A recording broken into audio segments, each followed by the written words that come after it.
स्वागत है दोस्तों आप सभी का। मैं हूं शुभम और आप देख रहे हैं रेसलिंग बैटल। दोस्तों इस वीडियो में हम बात करने वाले हैं हेल इन अ सेल पेपर व्यू के बारे में, जो कि अभी कुछ देर पहले समाप्त हुआ है।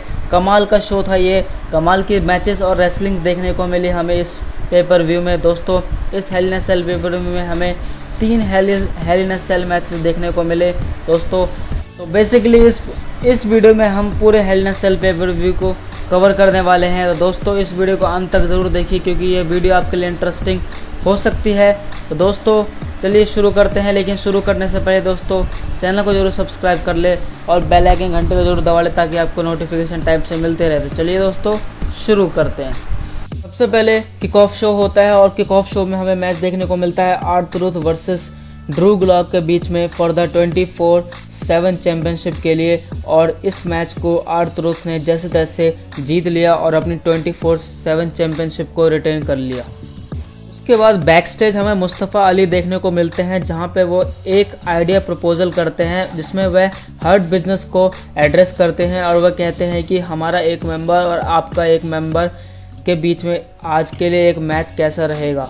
तो देखते हैं दोस्तों हर्ट बिजनेस ने क्या एक्सेप्ट किया या मना कर दिया, हम इसको आगे डिस्कस करेंगे। उसके बाद मेन शो की स्टार्टिंग होती है और पहला ही मैच हमें हेल इन अ सेल मैच देखने को मिलता है, जो कि होता है रोमन रेंस वर्सेस उनके कज़न ब्रदर जे उसो के बीच में।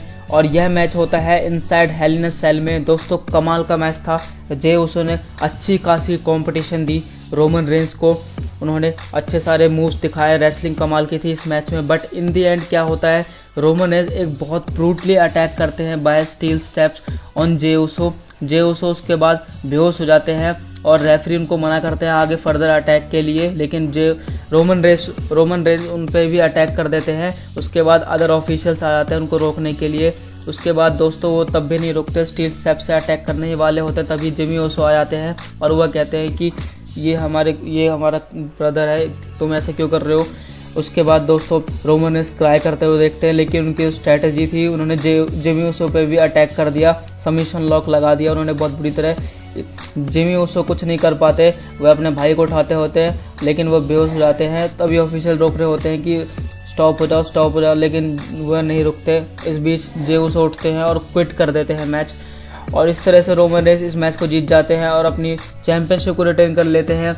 और उसके बाद हमें देखने को मिलता है उनका सम्मान, जो कि उनके फैमिली करती है, कि फैमिली उन्हें हेड ऑन द टेबल घोषित करती है और ट्राइबल चीफ एक्सेप्ट करती है। उसके बाद हमें एक और सिंगल्स मैच देखने को मिलता है, जो कि होता है जेफ हार्डी वर्सेस एलायंस के बीच में।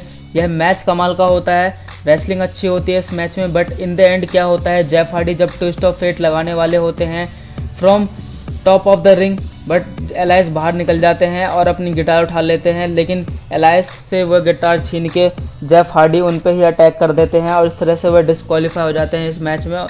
और रेफरी एलायंस को विनर घोषित कर देती है वाया DQ। तो इस तरह से एलायंस ने इस मैच को जीत लिया जेफ हार्डी के अगेंस्ट। देन हमें एक और सिंगल्स मैच देखने को मिलता है, जो कि होता है मिज वर्सेस ओटिस के बीच में। और इस मैच से money in the bank contract on the line होती है, मतलब जो भी इस मैच को जीतेगा उसके पास money in the bank contract रहेगा। मैच तो ये ठीक ठाक चल रहा होता है, लेकिन बीच बीच में जॉन मॉरिसन इंटरफेरेंस करते हैं ओटिस को, और रेफरी इस बात को नोटिस कर लेते हैं और उन्हें बैक स्टेज भगा देते हैं। लेकिन दोस्तों एंडिंग बहुत ही शॉकिंग होती है इस मैच में। टकर जो ओटिस के फ्रेंड होते हैं, जो ओटिस के पार्टनर हैं, वही अटैक कर देते हैं ओटिस के ऊपर from money in the bank contract से, और मिज इसका फ़ायदा उठाते हैं और इस मैच को जीत लेते हैं और money in the bank contract चली जाती है मिज के पास। तो अब मिज बन चुके हैं money in the bank contract holder, और वह कभी भी कोई भी चैंपियनशिप पे कैश इन कर सकते हैं इस money in the bank contract को। तो दोस्तों बहुत ही शॉकिंग एंडिंग होती है इस मैच की, किसी ने इमेजिन भी नहीं किया होता कि टकर ही अटैक कर देंगे ओटिस के ऊपर। तो इस तरह से हैवी मशीनरी आज ब्रेकअप हुई। पहले हमने न्यू डे का स्प्लिट अप देखा, बट वह ड्राफ्ट के जरिए हुआ, बट नाउ हैवी मशीनरी का भी स्प्लिट अप हो चुका है। तो दोस्तों इसके बाद हमें बैक स्टेज इंटरव्यू देखने को मिलता है मिज, जहाँ पे बहुत खुश दिखाई देते हैं और कहते हैं वह कभी भी इस कॉन्ट्रैक्ट को कैश इन कर सकते हैं। और वह बताते हैं कि ओटिस के पास ये फॉर अ ग्रांटेड था, उन्होंने जैसे जीत ली, बट वह इसका यूज़ नहीं कर पाया और मिज इसका इस्तेमाल करेंगे इन द फ्यूचर। और उसके बाद हमें टकर भी देखने को मिलते हैं एट बैक स्टेज, जहाँ पे वो उनका इंटरव्यू होता है और वो कहते हैं कि उन्होंने ओटिस के लिए सब कुछ किया, ओटिस के साथ रहे, लेकिन सब कुछ ओटिस को ही मिला, तो उस बात से उनको जेलसी दिखाई देती है। इस बीच फिर ओटिस आ जाते हैं और अटैक कर देते हैं मिज और मॉरिसन पे, और उसके बाद वह टकर पे भी अटैक कर देते हैं, लेकिन टकर समहाउ वहाँ से भाग जाते हैं और बैक से हमें ब्रॉल देखने को मिलती है, लेकिन उसके बाद ऑफिसर्स आ जाते हैं और इसको रोक देते हैं। देन हमें एक और हेल इन अ सेल मैच देखने को मिलता है, बट दिस टाइम होता है बेली वर्सेस साशा बैंक्स के बीच में for the SmackDown women's championship. क्या कमाल का मैच था दोस्तों, क्या कमाल की रेसलिंग थी इस मैच में। इस मैच में हमें बहुत सारे ब्रूटल स्टफ्स भी देखने को मिले, जैसे चेयर, लैडर, कैंडो स्टिक्स। दोस्तों ब्रूटल मैच था ये, और क्या कमाल के रेसलिंग मूव्स भी थे साशा बैंक्स और बेली के द्वारा। उन्होंने सनसेट बॉम्ब फ्लिप भी लगाया, मीडियोटर भी लगाया साशा बैंक्स ने ऑन द सेल ऑन बेली। इस मैच में हमें बहुत सारे किकआउट्स भी देखने को मिले, दोनों रेसलर हार नहीं मान रहे थे, और ये मैच बहुत ही लंबा हुआ बट बहुत ही इंटरेस्टिंग था और एंटरटेनिंग था। और एंडिंग तो दोस्तों बहुत ही लाजवाब थी। साशा बैंक्स ने चेयर का इस्तेमाल करा, बैंक स्टेटमेंट लगाया और चेयर को बेली के गले में फंसा दिया, और बाद में उसे टांगों से प्रेस किया, जिससे बेली को और ज़्यादा पेन हुआ और बेली ने टैप आउट कर दिया, और इसके कारण साशा बैंक्स ने इस मैच को जीत लिया और वह बन चुकी हैं हमारी न्यू स्मैकडाउन विमेन चैंपियन। तो दोस्तों फाइनली साशा बैंक्स ने बेली को हरा दिया और अपना रिवेंज पूरा किया, और दोस्तों इस तरह से हमें new SmackDown champion women champion मिली। और दोस्तों यह मैच बहुत कमाल का था। अगर रेटिंग की बात करें तो मैं इसको 5 आउट ऑफ 5 दूंगा। तो दोस्तों आपका क्या ख्याल है इस मैच के बारे में, प्लीज़ कमेंट करें in the comment box. Then हमें एक और सिंगल्स मैच देखने को मिलता है, जो कि होता है बॉबी लैशली के बीच में वर्सेस एक रेट्रीब्यूशन के मेंबर जो कि होते हैं स्लैपजैक, और इस मैच को MVP ने एक्सेप्ट कर चुके होते हैं, इसलिए यह मैच होता है। और उन्होंने स्टेक्स भी हाई कर देते हैं इस मैच के लिए, क्योंकि यह मैच होता है for the United states championship. दोस्तों मैच ये ठीक ठाक था, स्लैपजैक ने अच्छी खासी कॉम्पिटिशन फाइट दी बॉबी लैशली को, but in the end Bobby Lashley ने अपना हर्ट लॉक लगा दिया या फिर फुल लेंसर लगा दिया, जो भी कहो, और इस मैच को जीत लिया और अपनी यूनाइटेड स्टेट्स चैंपियनशिप को रिटेन कर लिया सक्सेसफुली। उसके बाद क्या होता है, रेट्रीब्यूशन के मेंबर आते हैं, बॉबी लैशली अटैक कर देते हैं, लेकिन बॉबी लैशली समहाउ उनको पीट देते हैं। उसके बाद हर्ट बिजनेस आ जाती है और मुस्तफ़ा अली बीच में फंस जाते हैं, लेकिन समहाउ वो भी भाग जाते हैं, और इस तरह से इस मैच की एंडिंग होती है, जहाँ पे हर्ट बिजनेस को मोमेंटम मिलता है और वह टॉल स्टैंड करते हैं ऑन द रेट्रीब्यूशन, क्योंकि रेट्रीब्यूशन वहाँ से भाग जाते हैं।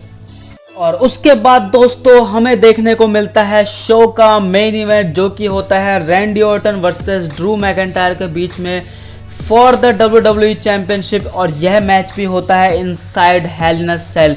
दोस्तों क्या ही कमाल का मैच था, बहुत ही कमाल का मैच था ये दोस्तों, मज़ा आ गया इस मैच को देखने के बाद। और दोस्तों शुरुआत इस मैच की इस तरह से होती है, मैकिंटायर आते हैं हेल इन अ सेल की तरफ, और पीछे हमें दिखाई देते हैं रैंडी ऑर्टन जो कि कैमरामैन के भेस में होते हैं, और वह अटैक कर देते हैं, लेकिन ड्रू मैकिंटायर रेडी होते हैं इस चीज़ के लिए। और दोस्तों मैच शुरू होने से पहले हमें इन दोनों के बीच में आपस में लड़ाई शुरू देखने को मिल जाती है आउटसाइड द सेल, और दोनों एक दूसरे को पीट रहे होते हैं आउटसाइड द सेल। फिर किसी तरह दोनों अंदर आते हैं, मैच स्टार्ट होता है, और उसके बाद दोस्तों वही होता है, पहले डोमिनेट करते हैं ड्रू मैकिंटायर कुछ देर, फिर रैंडी ऑर्टन डोमिनेट करते हैं ऑन ड्रू मैकिंटायर कुछ देर। उसके बाद दोस्तों बैक एंड फोर्थ एक्शन देखने को मिलता है, ब्रूटल स्टफ्स देखने को मिलते हैं, चेयर के यूजेस देखने को मिलते हैं हमें इस मैच में। दोनों एक दूसरे को पीट रहे होते हैं, लेकिन अचानक से क्या हो जाता है, रैंडी ऑर्टन सेल में लगे हुए लॉक को तोड़ देते हैं और बाहर चले जाते हैं। ऐसा लगता है वो बैक से जा रहे होते हैं, लेकिन हमारे ड्रू मैकिंटायर भैया भी ऐसे थोड़ी रुकने वाले थे, वह घींच के पकड़ के लेके आते हैं, और इन दोनों के बीच में दोबारा बाहर एक फाइट स्टार्ट हो जाती है। फिर क्या होता है, रैंडी ऑर्टन सेल के ऊपर चढ़ जाते हैं और वहाँ से उनको मैकिंटायर को बुलाते हैं कि आ जाओ भाई ऊपर लड़ लो। मैकिंटायर भी ऊपर चले जाते हैं और दोनों के बीच में फिर ऊपर लड़ाई शुरू होती है। उसके बाद रैंडी ऑर्टन वापस नीचे को जाने होते हैं, लेकिन उनकी स्ट्रैटेजी होती है, ड्रू मैकिंटायर उनके पीछे पीछे आते हैं, और क्या देखने को मिलता है हमें, रैंडी ऑर्टन ड्रू मैकिंटायर को सेल के ऊपर से गिरा देते हैं और बहुत बुरी तरह चोट लगती है ड्रू मैकिंटायर को, बहुत बुरी तरह हर्ट दिखाई देते हैं ड्रू मैकिंटायर। और उसके बाद दोस्तों रैंडी ऑर्टन ड्रू मैकिंटायर को केज में डालते हैं, और उसके बाद हमें फिर से थोड़ी फाइट देखने को मिलती है जहां पे ड्रू मैकिंटायर क्लेमोर लगाते हैं रैंडी ऑर्टन के ऊपर और रैंडी ऑर्टन किक आउट कर देते हैं। उसके बाद ड्रू मैकिंटायर दोबारा क्लेमोर लगाने की कोशिश करते हैं, लेकिन इस बार रैंडी ऑर्टन तैयार रहते हैं और वो नीचे झुक जाते हैं। ड्रू मैकिंटायर नीचे चोट लग जाती है और उसके बाद आता है रैंडी ऑर्टन का RKO और फिर रैंडी ऑर्टन पिन करते हैं और 1 2 3 और इस तरह से रैंडी ऑर्टन इस मैच को जीत जाते हैं और बन जाते हैं 14 टाइम वर्ल्ड हैवीवेट चैंपियन। दोस्तों रैंडी ऑर्टन बन चुके हैं हमारे नए WWE champion of the world. तो दोस्तों इस मैच को रैंडी ऑर्टन ने जीत लिया है और बन गए हमारे न्यू WWE चैंपियन। और क्या शानदार मैच था ये दोस्तों हेल इन अ सेल पेपर व्यू का। दोस्तों इस मैच में हमें होली शिट चैंट देखने को मिले, दिस इज़ ऑसम चैंट सुनने को मिले। दोस्तों क्या कमाल का मैच था दोस्तों। और इस तरह से एंडिंग होती है हेल इन अ सेल पेपर व्यू की। दोस्तों बताइए कमेंट बॉक्स में आपको कैसा लगा ये हेल इन अ सेल पेपर व्यू इस वीडियो को देखने के बाद। तो दोस्तों अपने कमेंट शेयर करिए चैट बॉक्स में। तो दोस्तों मिलते हैं अपने अगले वीडियो में, तब तक के लिए दोस्तों अपने अपने परिवार का ख्याल रखिए और इस चैनल को ज़रूर सब्सक्राइब कर लीजिएगा और शेयर कर दीजिएगा और लाइक तो ज़रूर कर दीजिएगा दोस्तों। तो मिलते हैं अपने अगले वीडियो में। धन्यवाद दोस्तों, बाय बाय।